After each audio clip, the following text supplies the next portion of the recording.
ऐसा हुक्म दिया महतारी ने, न तो कोई महतारी दे सकती है, और अगर कोई देव देवे तो कहो बेटा मैं तक नहीं है, सो पार करके लो। क्या कहा महतारी ने जब राम ने दोनों पैर छुए? कैसे? अरे बेटा राम ध्यान करके और चले बनिया पूजा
कठिन व्रत था।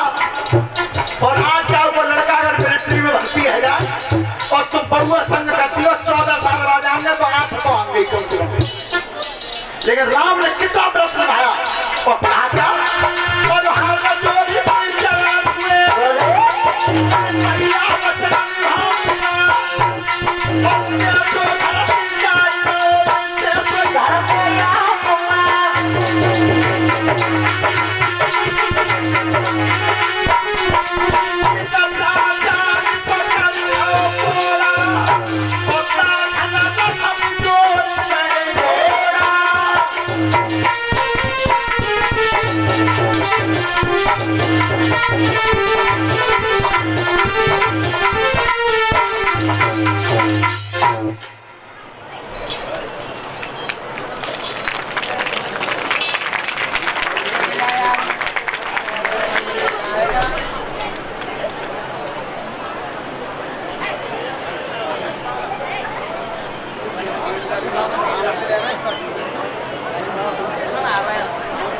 जोरे आ जाओ।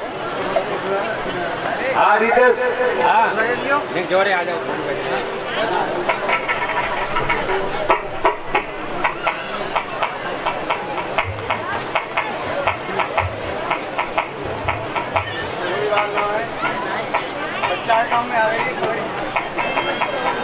हेलो, ध्यान दें, एक मुकुट एक हारमाला गुरुजी के लिए, 10 रुपए शास्त्री मंडल के लिए, 10 रुपए संत भगवान उनके लिए, एक एक टिफिन और एक एक मिठाई का डब्बा कलश बनने कन्याओं को लिए, और एक एक टिफिन और एक एक मिठाई का डब्बा यज्ञपति और परीक्षक महाराज जी के लिए, श्रीमान भोरे सिंह ड्राइवर खड़गपुर, उनकी तरफ से धन्यवाद। हेलो, और ये विजय के मित्र हैं, स्वागत सम्मान किया है।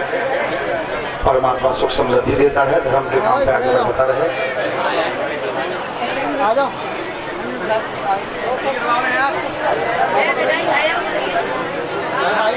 जो कलश बनने वाली कन्या खड़े हो जाए सभी।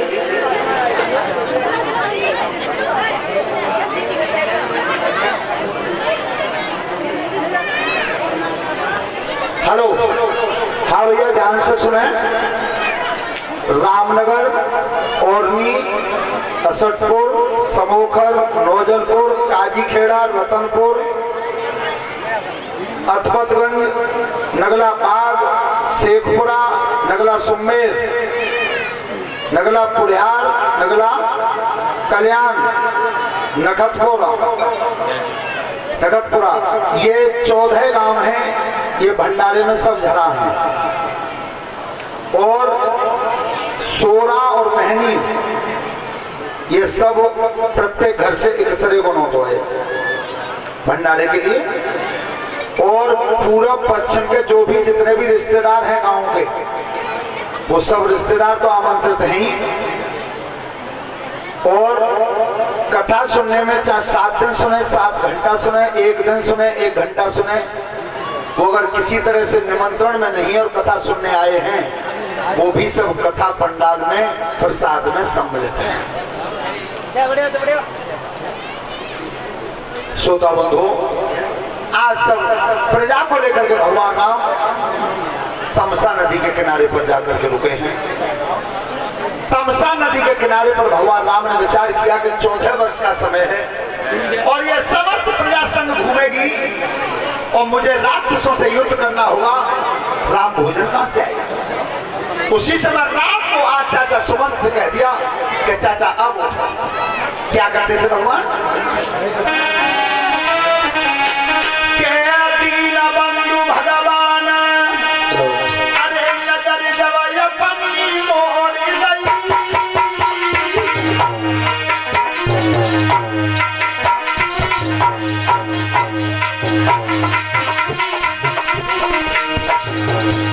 और तमसा नदी की पार पर सोमत छोड़ गई। अरे तमसा नदी की पार पर सोमत छोड़ गई। भैया तमसा नदी की पार पर अरे सूर्य की किरण बसारी है और देखी नजर उठाई चले गए दरियाई। भैया देखी नजरी उठाई चले गए गरीब बुढ़ारी है। अब तो देखे नजरी उठाई चले गए। भगवान राम तमसा नदी से सबको सोता हुआ छोड़ के चले गए। आगे श्रृंगारपुर गए, गुहेराज से भेंट हुई। गुहेराज से ध्यान रखना, वहां पर विश्राम किया। तब भगवान राम कहते हैं भैया कल हम सवेरे नदी पार जाएंगे, गंगा जी के पार जाएंगे, तो कल नाव की व्यवस्था करवा देना। गुहेराज कहता है महाराज पूरा नगर नाव ही चला दो, तुम चिंता ही मत करो, तुम मनावता में बैठ लेना।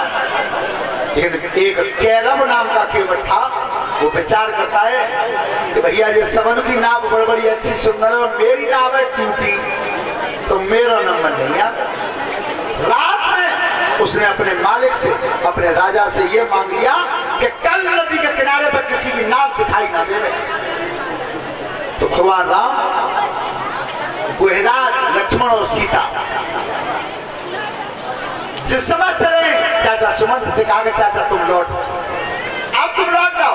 लेकिन वो वादा करके आए थे, महाराज दशरथ जी ने कह दिया कि राम को लौटा के लाना। जब नदी के किनारे पर खड़े हुए हैं, गंगा जी के किनारे पर, देखिए भक्ति का कितना बड़ा अच्छा प्रसंग है यहाँ कि केवट खड़ा है और भगवान राम नाव मांग रहे। आदेश नहीं दिया, हुक्म नहीं दिया, मांग रहे हैं। कैसे?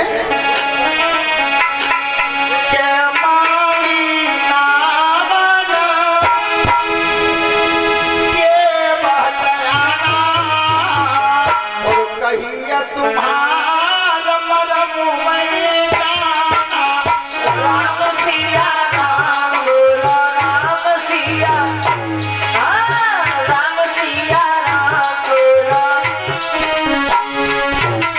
छुअत सिला भैया सुहाई, पाहन तेरा काट दिलाई।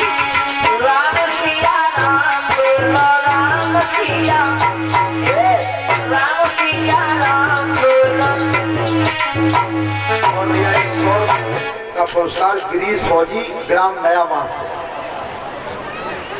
भगवान राम नाव मांग रहे हैं और केवट कह रहा है कि महाराज बिल्कुल नहीं। और इतना भगवान राम कह रहे हैं चाचा सुमंत थे कि चाचा तुम लौट जाओ, चाचा कह रहे हैं बिल्कुल नहीं। लक्ष्मण ने हंस के कही कि प्रभु एक बात बताऊं, तुम 14 भवन के स्वामी हो, जब दुनिया में कोई त्याई मानना हो है। एक है बुला रहे हो वो तो आना रहो, और एक है दिला रहे हो वो जाना रहो। राम ने हंस के कही भैया लक्ष्मण एक बात बताऊं, काऊ की दुकान सवेरे खुले घर पे और बाकी दुकान पे सौदा उधार बिकी जाए तो अनेक है जाते। और अगर सवेरे ही हमें ठहरा तो पूरे दिन काम बढ़िया। तो भैया एक बात बताओ, मेरी तो कनेक्ट घटते ही है गई है। कैसे कि मैंने तुमती कही है तुम मन को मन चलो, तुमने मान ली। सीता जी जो खड़ी है मैंने कही कि तुम मेरे संग मन चलो, इनने मान ली। जब भैया मेरे घर की नहीं ना मानी तो फिर बाहर क्यों ना मानना। लेकिन सुनो, केवल से नाव मांग रहे और मांग को रही। अब सुनो किसने मांगा है, कहता सुना सुमिरत एक बारा उतर रहे नारा भव सिंधु राम सिया राम राम सिया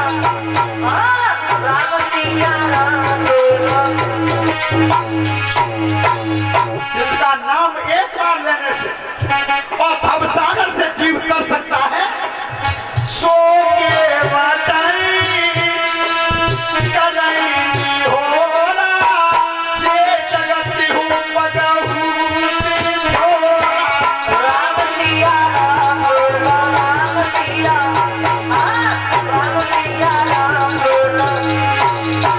परीक्षित जी, अरे वो केवट के निहोरे कर रहे हैं, ये पूरा विश्व 3 कदम को नहीं हुआ। तब कहिए केवट में कि महाराज बैठा तो लेते पर तुम्हारे शरीर में बीमारी है और बीमारी में बैठा क्यों। लक्ष्मण ने कही कि नेक गत्ते का बिगड़ गई है, भैया बीमार हूं बता दो। जब से सरदार को क्रोध आया सो पीछे को हाथ दो तरकस में